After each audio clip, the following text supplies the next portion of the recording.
So I'm continuing my playthrough of Drive on Paris by the Gamers. We're up to turn 6. It's August 24th through 27 of 1914.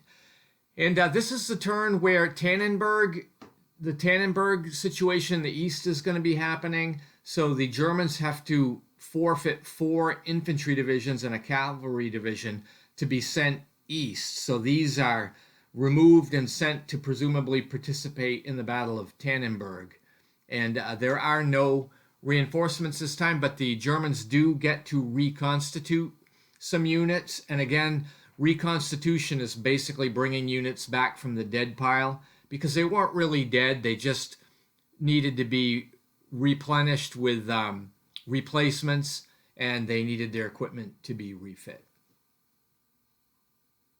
So during the German player turn, General von Kluck pushes the First Army right to the outskirts of Maubeuge, and I brought the Krupp siege gun up along the railway, and then I've got Bülow's Second Army is focusing on Brussels, and I've got the Krupp guns firing on the fortifications, which was successful, so I was able to reduce it enough to allow von Kluck to attack with the First Army, which further reduces the fortress, but it's still standing because it's a 3-step unit.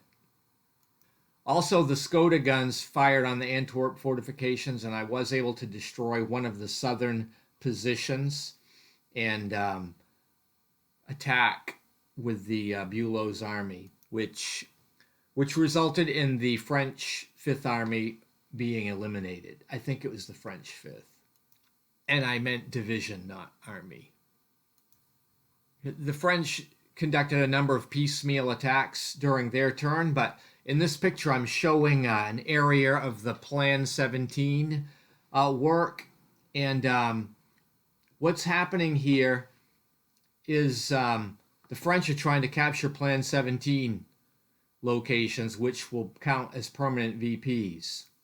So the French Second Army is attacking the German 3rd Cav in the town of Marange, and the cavalry is really dug in because of this being an important permanent victory point location.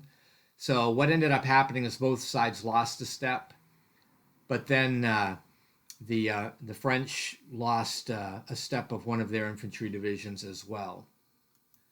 The French cavalry during exploitation was able to capture Saargemund and Saarbrücken, so they're up to 21 victory points now.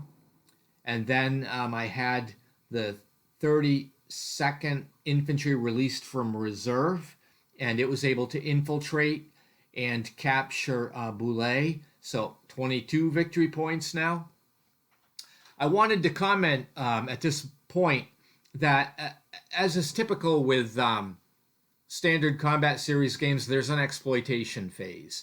So the units that you see in this picture that have the yellow stripe across their ratings are all exploit capable units, which means that they can move again during the exploitation phase and possibly overrun, so they technically can combat.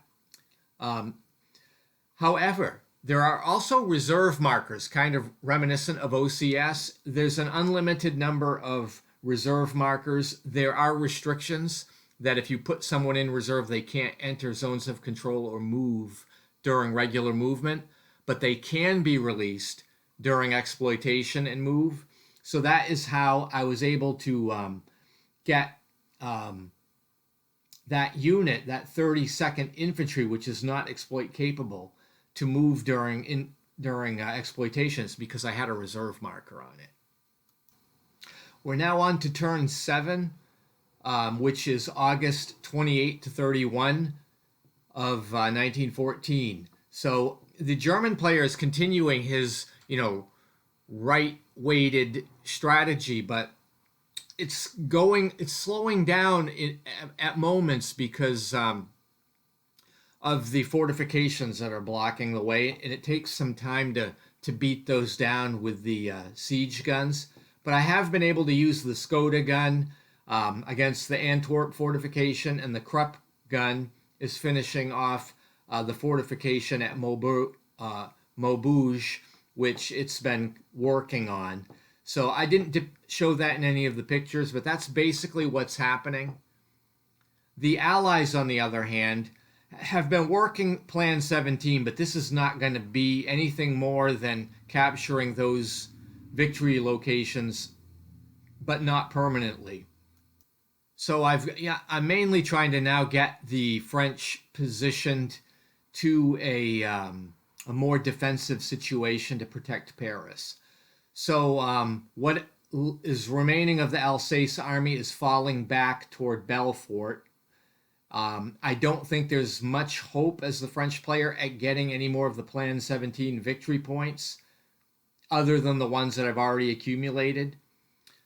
So I did use a couple of units to garrison some of the coal in the Vosges Mountains, and I moved the 6th Cavalry Division into one of the towns in that area. I forgot which one now. It's not in the picture here.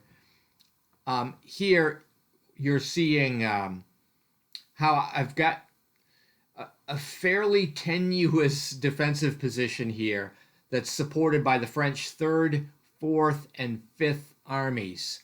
And these units are basically in command, so that's going to help to some degree to keep them on the battlefield longer. However, what's going to be happening is that you can see at the top left of the map Namur up there, and there's German armies in there. So they're going to be coming down hard and fast from the left side of this picture. So anyway, we have the French anchoring their defense on the Mur River.